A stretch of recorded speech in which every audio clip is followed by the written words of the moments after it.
Diz assim a palavra do Senhor: um ao outro ajudou, e ao seu companheiro disse: esforça-te. O artífice animou o ourives, e o que alisa com um martelo, ao que bate na saira, dizendo: coisa boa é. Então com pregos o firma para que não venha mover-se.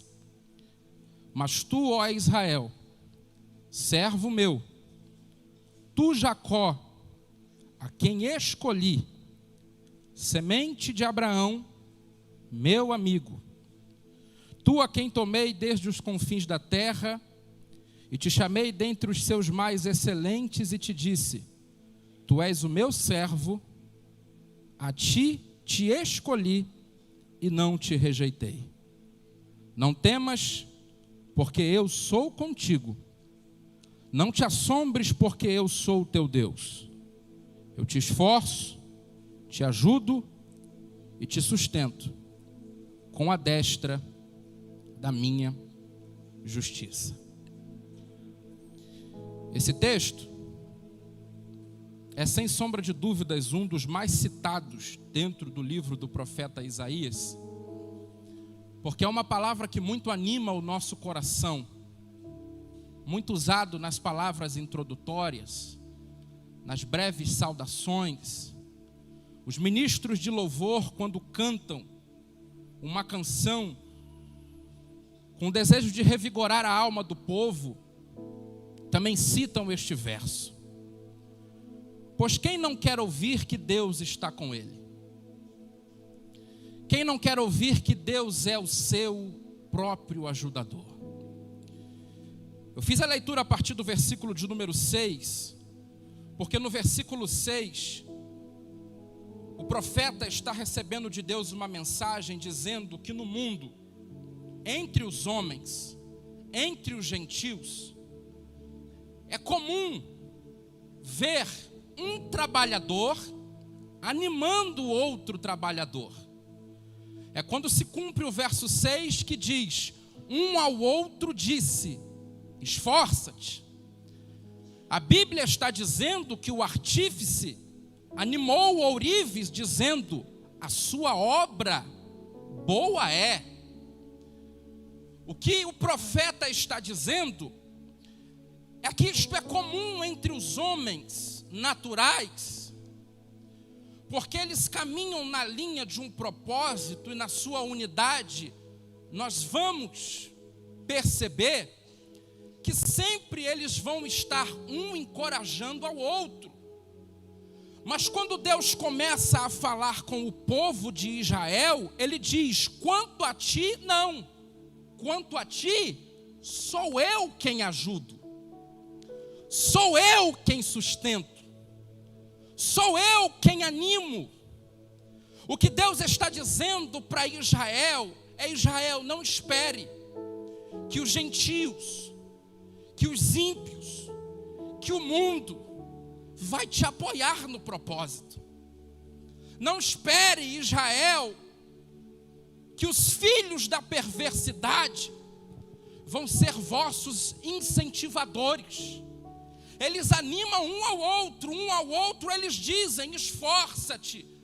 Mas eles não vão trazendo para os dias de hoje. Eu quero que esta palavra que fora dita a Israel seja dita hoje à igreja, porque nós como igreja não precisamos, graças a Deus, do apoio dos ímpios, do incentivo do mundo, da ajuda da máquina.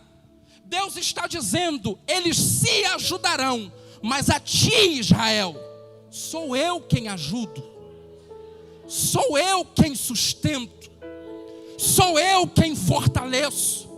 Ei, basta, a ajuda dele nos é suficiente. O maior interessado em dar certo o propósito na igreja não é o pastor da igreja. O maior interessado é Deus, e é Deus quem vai nos fortalecer para que possamos cumprir os propósitos aqui. Deus está dizendo: Jacó, eu te escolhi. Israel, aleluia, tu és o meu servo. Repare que Deus está falando que quando ele escolheu, ainda era Jacó, ainda era o enganador, ainda era aquele que trapaceava, ainda era aquele que comprou o direito da primogenitura do seu irmão e recebeu disfarçado de Esaú a bênção da primogenitura, algo que não era dele. Deus está dizendo: quando você era imperfeito, eu te escolhi. E agora que tu és Israel, que eu trabalhei na sua vida, eu te chamo de servo. E a ti, meu servo, eu te digo: não temas, porque eu sou contigo. Não te espantes, porque eu sou o teu Deus. Não te assombres, aleluia, porque eu te fortaleço.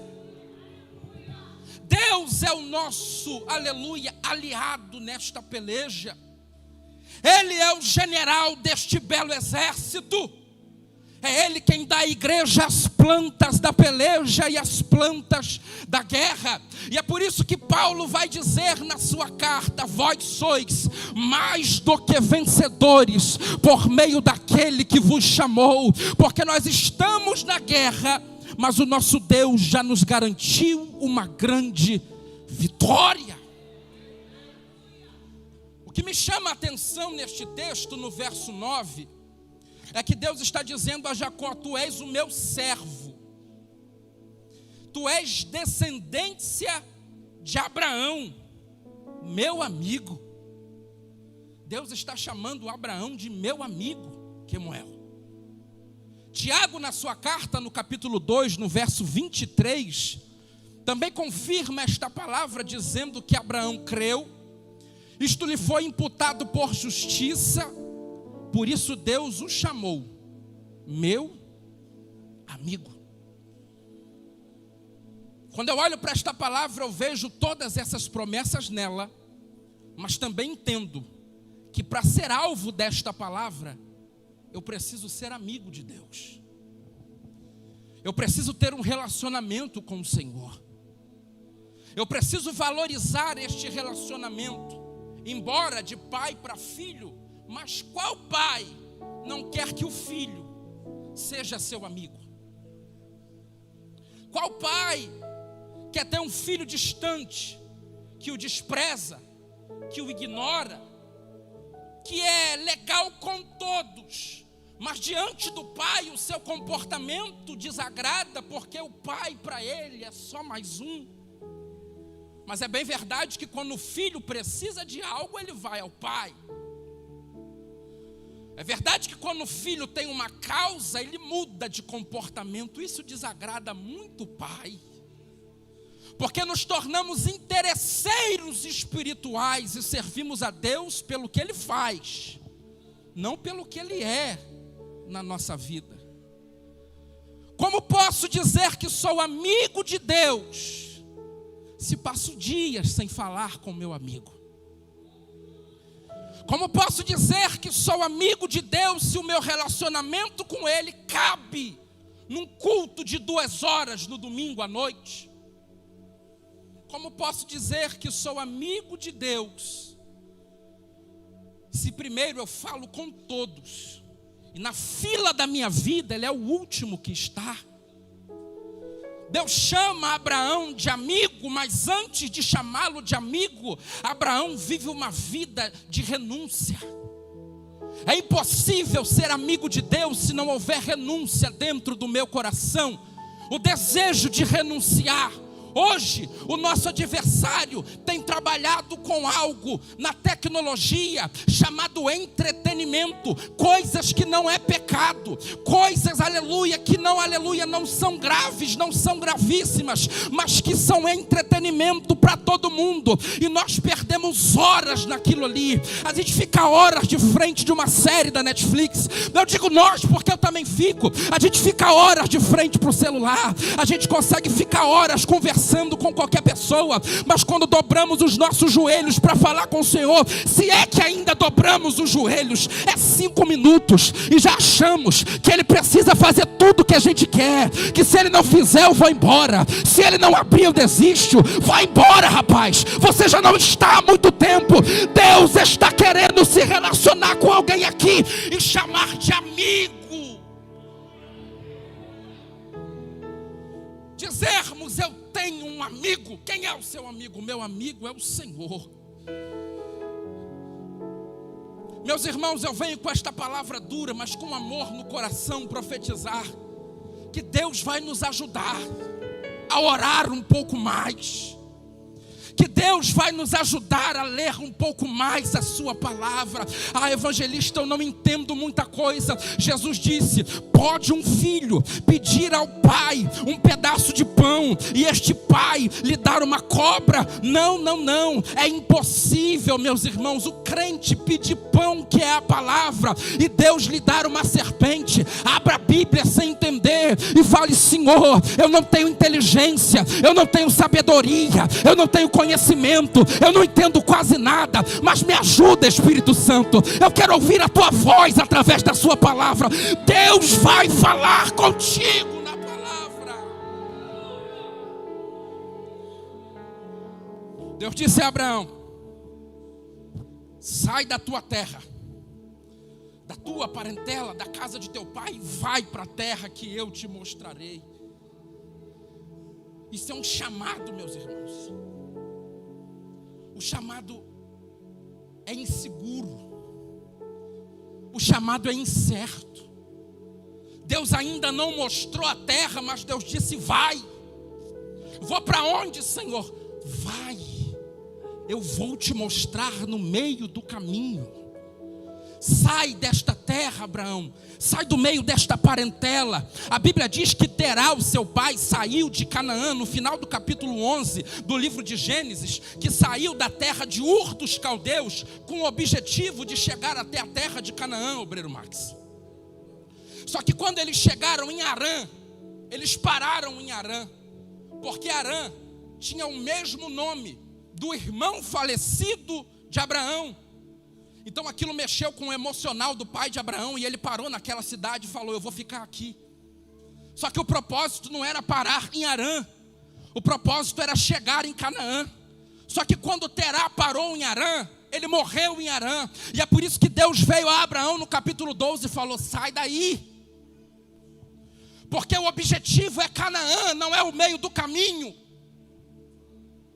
Quantos de nós estamos parados em Harã, no meio do caminho, e Deus está dizendo: eu tenho muito mais para a tua vida, eu tenho muito mais para a tua família, eu tenho muito mais para os teus negócios, eu tenho muito mais para os teus filhos, eu tenho muito mais para o teu ministério. Mas enquanto tu estiveres confortável em Harã, acomodado em Harã, parado em Harã, vai ficar travado as coisas de Deus na sua vida. Tem promessas de Deus para nós que são condicionais à nossa caminhada, meus irmãos. Se eu paro, a obra para. Eu não digo a obra de Deus, mas a obra que Ele tem na minha vida. Porque o nosso Deus não é um Deus que chuta a porta e entra, não. Ele diz: eu estou na porta, eu bato. Se você abrir, eu entro. Se você não abrir, eu não entro. Deus me deu esta palavra. E quando Ele me deu esta palavra, Ele disse: para ser meu amigo, é preciso ter renúncia. Não espere Deus falar em alto e bom som. Às vezes a palavra dele vem no nosso coração, de forma mansa e suave. Ele diz assim: quando tu estás sem sono na cama, vem orar. Quando tu estás já há muito tempo na frente da televisão, não é um grito no seu ouvido, é aqui dentro. Ele lá, ó.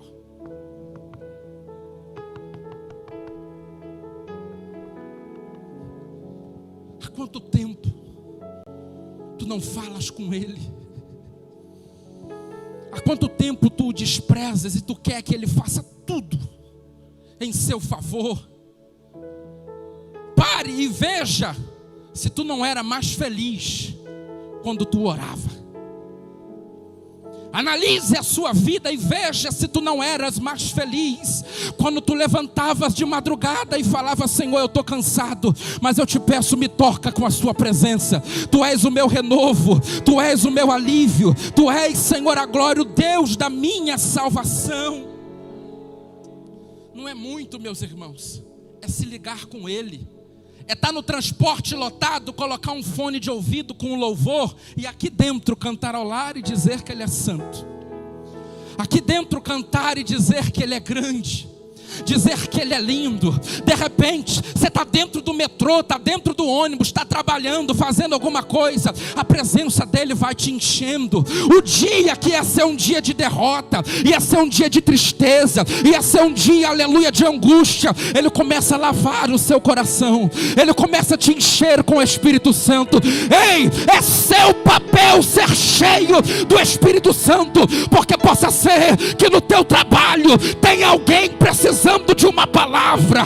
Davi disse: unge, Senhor, a minha cabeça com óleo e o meu cálice transbordará. Sabe o que é isso? É a presença que você busca transbordar e alcançar o vizinho da direita, alcançar o vizinho da esquerda. Alguém vai olhar para você lá, jovem na escola, e vai dizer: você tem algo diferente, você fala diferente, você se comporta diferente, você age diferente. Você vai dizer: eu tenho um amigo, ele mudou a minha vida, Ele mudou a minha história, Ele mudou a minha caminhada. Eu tenho um amigo.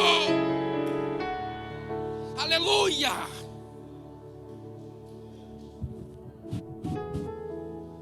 Só que todo amigo tem os seus momentos maus, tem o seu dia mau.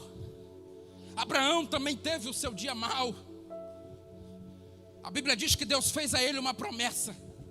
E a promessa que Deus fez para ele foi: Abraão, de ti eu farei uma grande nação. Mas, Senhor, a minha esposa não pode ter filhos, Senhor. Como o Senhor vai fazer de mim? Repare, meu irmão, sempre a promessa vai chocar com a nossa realidade. Você vai dizer: Senhor, não dá, Senhor. Acho que o Senhor errou. Eu já disse isso aqui uma vez, eu vou repetir. Deus poderia ter pego alguém mais rico que você e colocado aqui dentro. Deus poderia pegar alguém mais inteligente que eu e colocar aqui pregando. Deus poderia colocar alguém mais estudado, mais bonitinho, mais apresentável que nós. Mas Ele pegou os imperfeitos. Ele pegou quem não dava nada. A Bíblia diz que quando houve o convite para a festa, primeiro ele foi aos convidados, e os convidados disseram: eu comprei um campo, eu não posso ir. O outro disse: eu me casei, eu não posso ir. O outro disse: eu comprei uma junta de bois, eu não posso ir. Aí o pai, o dono da festa, ele falou: então vai nas esquinas, pega os coxos, pega os cegos, pega os mancos, pega o aleijado. Quer ver um ex-aleijado espiritual? Olha para a cadeira do lado. Jesus foi lá na esquina, pegou ele, deu um banho de sangue, batizou com o Espírito Santo e colocou ele na sua obra. Aleluia.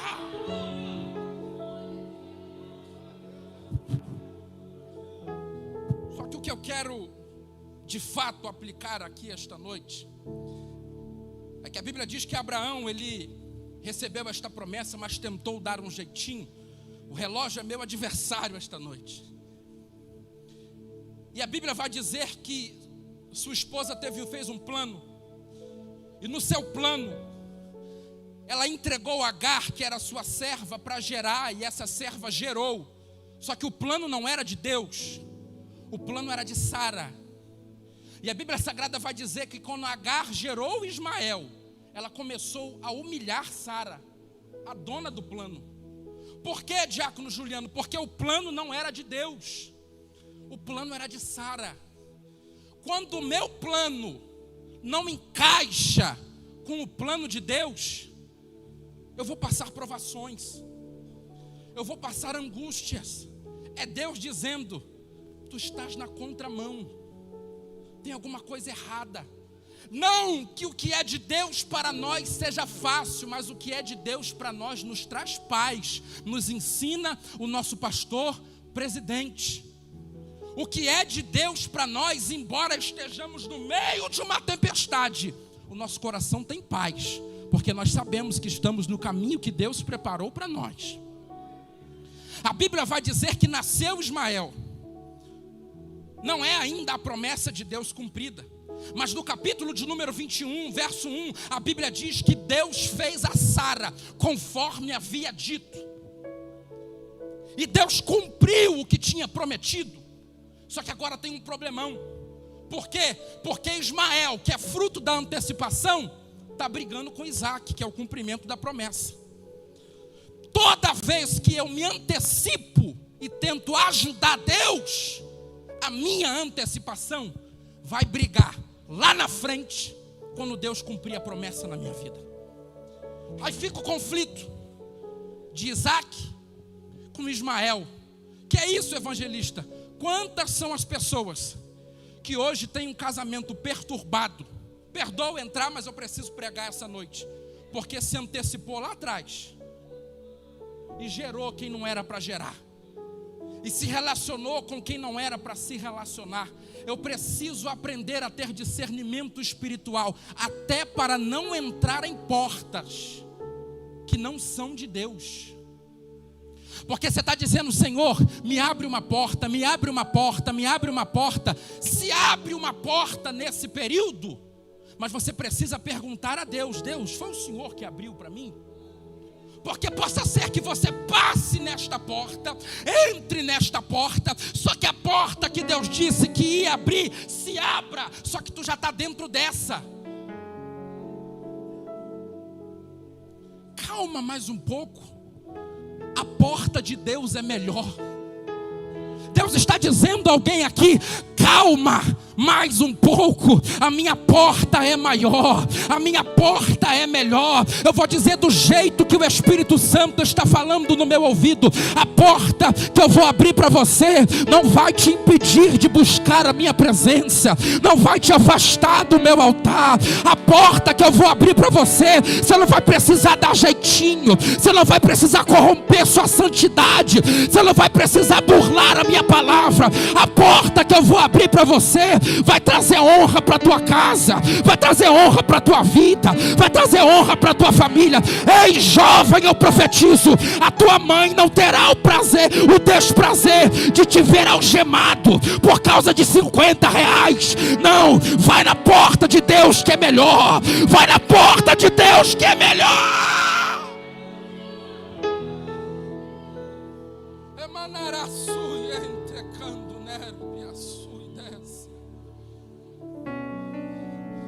Se for para se corromper, assim diz o Senhor: homem, não aceite esta promoção.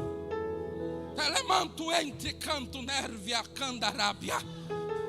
Não entra, porque não sou eu. Ele disse assim para você: tu só precisará assinar alguns papéis. Deus está dizendo para alguém aqui: não entra. A minha porta não te afasta do altar, a minha porta não te faz pecar, a minha porta não te faz cair, a minha porta não destrói a tua vida, a minha porta não destrói o teu casamento, a minha porta não destrói a tua família. Fica com a porta de Deus, rapaz.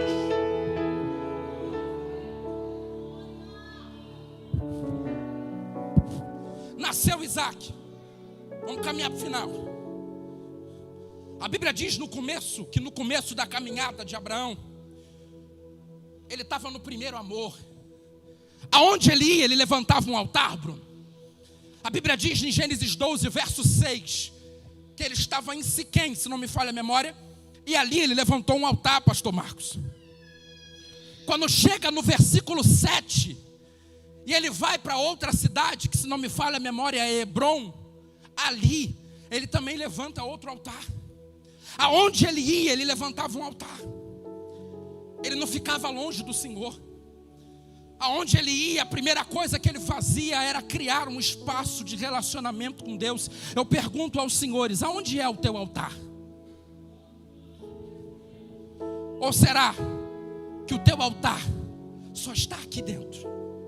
Será que você não tem um cantinho dentro de casa? Para dizer, Senhor, a partir de hoje aqui vai ser um altar. É aqui que eu vou orar. É aqui que eu vou chorar. É aqui que eu vou profetizar. Deus está dizendo para alguns casais aqui: tem coisas que só vão destravar na sua vida quando tu dobrar o joelho com a tua esposa dentro de casa. Deus quer ver essa cena linda de marido e mulher de mãos dadas, de joelhos dobrados no quarto, com a testa colada no chão, dizendo: Senhor, nós não podemos, mas tu podes. Nós não fazemos, mas tu fazes. Ei, mãe, eu já disse isso aqui e repito: o teu filho pode fugir de você, mas ele não foge da tua oração. A tua oração vai lá, a tua profecia vai lá, a tua palavra de vitória vai lá. Aleluia! Só que Abraão é amigo de Deus.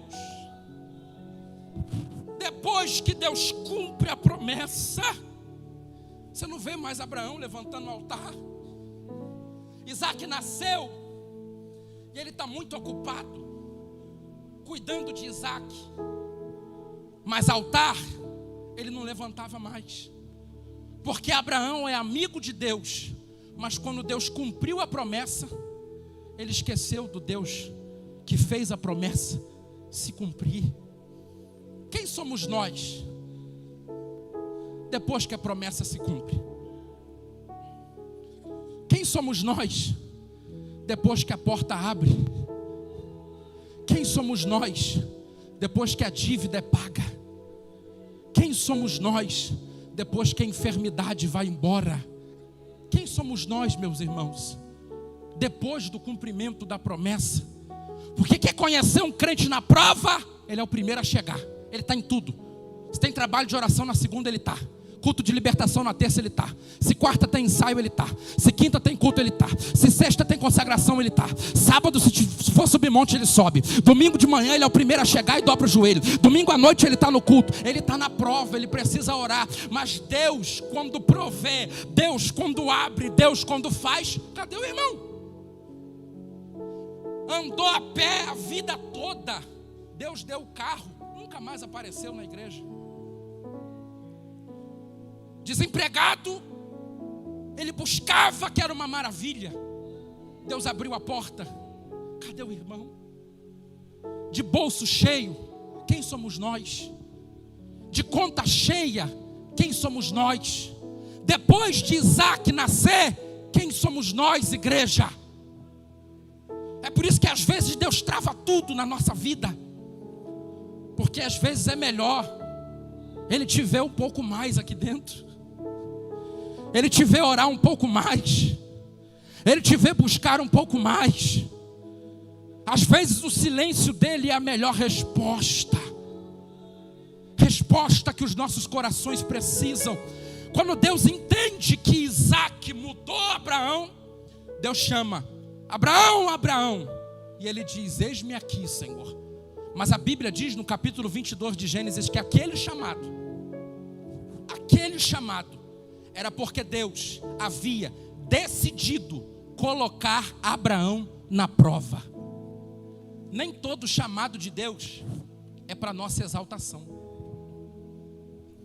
Nem todo chamado de Deus, eu estou esperando Deus chamar meu nome, eu estou esperando Deus gritar minha senha.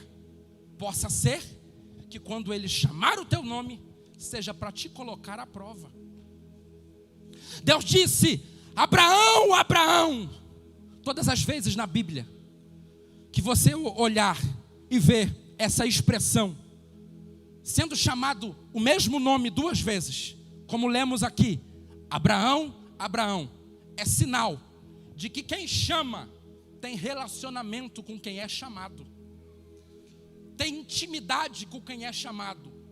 Era algo entre os hebreus. Se eu sou muito amigo do obreiro Vinícius, quando eu chamasse ele na rua, eu diria: Vinícius, Vinícius. E ele entenderia: alguém que me conhece está chamando o meu nome. É por isso que você vai ver, quando Deus chama Moisés, ele brada: Moisés, Moisés. Quando Deus chama Paulo, que ainda era Saulo, ele brada: Saulo, Saulo. Aleluia. Obrigado, meu irmão. Samuel, Samuel. E é por isso que Jesus também disse assim: nem todos os que dizem Senhor, Senhor entrarão no reino dos céus. Porque Jesus está dizendo, aleluia, eles acham que me conhecem, mas eu vou olhar para eles e vou dizer para trás de mim: eu não vos conheço. Deus está dizendo: Abraão, Abraão, eu te conheço, Abraão. Eu vi que você mudou quando a promessa se cumpriu, Abraão. Já que a promessa, que é Isaac, te afastou de mim, eu quero Isaac de volta.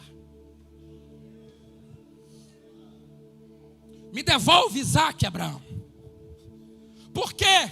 Porque Abraão era amigo de Deus, mas Isaac não era. E Isaac não era porque Abraão não ensinou Isaac a ser amigo de Deus.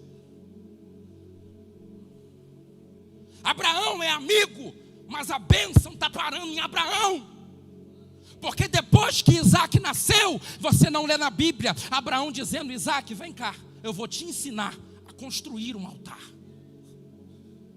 Deus está dizendo: pega Isaac e vai com ele para Moriá. Leva ele para este encontro. Oferece-o ali. Mas o principal, Deus está dizendo: ensina Isaac, rapaz. Porque lá na frente, eu não quero que digam somente o Deus de Abraão. Eu quero que digam o Deus de Abraão, o Deus de Isaac e o Deus de Jacó. Deus está dizendo: se formos fracos, se formos, aleluia, negligentes, o nível de relacionamento para na minha geração. Nós, os pais, precisamos ensinar os nossos Isaques o que é altar. Ah, mas eu oro muito. E seu filho? Ah, mas eu prego muito. E a sua filha? Ah, mas eu sou um grande obreiro. E o seu filho? Já pegou ele, ensinou ele a orar antes de comer? Já pegou e já ensinou ele a orar antes de dormir? Já ensinou ele quem é Deus, quem é o Senhor? Ou ele está entregue para o inimigo fazer o que quer? As nossas crianças são um armário vazio. Se nós, os pais, não colocarmos no coração dele ocupações celestiais, a terra vai encher o coraçãozinho das nossas crianças. Deus está dizendo: me devolve Isaac. A Bíblia diz que, eu já encerro, Abraão leva com ele 2 servos, porque no dia da provação eu preciso aprender a selecionar quem vai comigo. Cuidado, para não levar qualquer um no dia da tua provação. Possa ser que tu leves um desanimador, possa ser que tu leves um frustrado, possa ser que tu leves uma pessoa negativa, que não vai te ajudar em nada. Esses servos são tão abençoados que a Bíblia diz que eles caminharam por 3 dias sem questionar Abraão, sem perguntar para onde iam, sem perguntar o que iam fazer, sem perguntar o que estava acontecendo. E nem Isaac pergunta. Isaac só pergunta, pastora Cristiane, quando a Bíblia diz que Abraão deixou os servos para trás. Porque Isaac não questionava o seu pai na frente dos servos. Mas quando o seu pai deixou os servos, ele disse: meu pai. E Abraão disse: eis-me aqui, meu filho. Isso mexeu comigo. Porque o primeiro chamado foi de Deus, presbítero Genaro. E quando Deus chamou Abraão, Abraão disse: eis-me aqui. O segundo chamado foi de Isaac, o seu filho. E quando Isaac chamou Abraão, Abraão também disse: eis-me aqui, meu filho. Eu, como obreiro, como servo de Deus, preciso estar pronto para atender também o chamado da minha família. Não adianta só atender o chamado de Deus. Abraão nos dá uma grande lição, porque ele está cumprindo o chamado de Deus, mas quando Isaque o chama, ele diz: eis-me aqui, meu filho. Ele para atender o seu filho. E depois de parar para atender o seu filho, a Bíblia vai dizer que Abraão e Isaque caminhavam juntos. Sabe por quê? Porque todas as vezes que eu não paro para atender a minha família, eu ponho a caminhada da minha família em risco. O chamado de Deus não pode me atrapalhar de atender o chamado de Isaque. O chamado de Deus não pode me atrapalhar de atender o grito do meu filho, o grito da minha família. Que adianta, evangelista, estar nas nações, pregando a palavra, sendo aplaudido, sendo visto, Instagram bombando, as vigílias cheias, as coisas acontecendo, e o teu filho, como é que ele está? E a sua esposa, como está? É melhor parar para atender a família e depois continuar atendendo o chamado de Deus junto com a família, do que no meio do chamado de Deus perder a família. E isso não é só na obra de Deus, não. Às vezes é no profissional também. Você tem tempo para tudo. Tempo para o trabalho, tempo para as atividades, tempo para os amigos, tempo para todo mundo. Sorri para todo mundo, trata bem todo mundo. Mas e sua esposa, rapaz? E seu esposo, mulher? Você está perdendo o melhor que Deus te deu. Se preciso for, nós, os obreiros, pararemos, respiraremos, daremos atenção às nossas esposas, daremos atenção aos nossos filhos, e depois, aleluia, voltaremos para a obra do Senhor Jesus com eles de novo. É por isso que nós vemos pastores famosos no 5º casamento, porque eles estão atendendo o chamado de Deus. Eles pregam muito, eles oram muito, eles profetizam muito, mas a esposa está trancada dentro de casa em depressão, não tem coragem nem de tomar banho, nem de trocar de roupa, nem de fazer nada, e eles estão lá igual loucos, cegos, presos, perdidos. Deus está dizendo: para! E atenda a sua família. Qual foi a última vez que você deixou o carro na garagem e saiu de mão dadas com a sua esposa na rua e foi na pracinha tomar um sorvete? Qual foi a última vez que você pegou seu filho pela manhã com uma bola de futebol e levou ele no campinho para dar alguns chutes, para brincar um pouquinho, para te ver como pai, para te enxergar como figura de autoridade? O que adianta ganharmos o mundo e perdermos a nossa família, que é o nosso bem maior? Deus está dizendo: Abraão é meu amigo, mas se ele não ensinar Isaque, vai parar em Abraão. Se não ensinarmos os nossos filhos, vai parar em nós, diácono Juliano. Não vai fluir, não vai acontecer. Às vezes eu estou orando no meu quarto e meu filho entra, a minha esposa vai lá para tentar puxá-lo. Eu digo: não, deixa, ele tem que me ver orar, ele tem que aprender o que é isso. E ele mesmo sem entender, eu coloco a mão na cabeça dele, profetizo bênçãos, profetizo as coisas boas de Deus, porque esta é a imagem que eu quero que meu filho tenha de mim. A imagem que eu tenho às vezes do meu pai é agredindo minha mãe, é usando drogas dentro de casa, é louco, quebrando tudo, traumas. Esta é a imagem que eu tenho do meu pai. Mas eu decidi, eu vou ser para o meu filho o que eu nunca tive. E a imagem que eu quero que ele tenha de mim é que eu sou um homem de Deus, é que eu sirvo ao Senhor Jesus.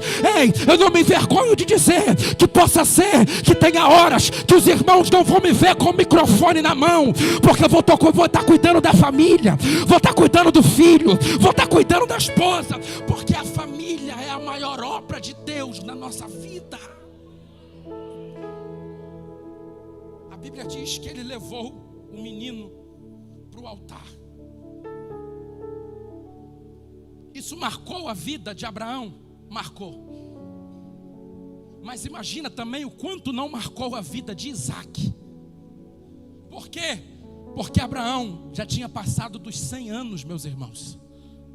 Ele era um senhor. Isaac, alguns estudos vão dizer que ele tinha entre 20 e 26 anos. Quem é mais forte? Abraão ou Isaac? Só está os dois. Você acha que Isaac fez força para não deixar Abraão amarrar ele no altar? Se Isaac tivesse feito força, ele tinha descido correndo e deixado Abraão. Abraão ia estar lá até hoje procurando Isaac. Só que a Bíblia diz que Isaac permitiu-se ser amarrado no altar, porque Isaac confiava no pai que tinha. Esse é o nível de respeito que Deus quer que o teu filho tenha por você. De não entender, mas de aceitar os propósitos de Deus na tua vida. Eu fecho aqui a Bíblia e a agenda e deixo aos senhores este ensinamento, que a gente possa tornar a ser amigos de Deus, e que possamos também voltar a ensinar os nossos filhos, para que eles também sejam amigos de Deus. Eu profetizo e encerro na vida dos pais.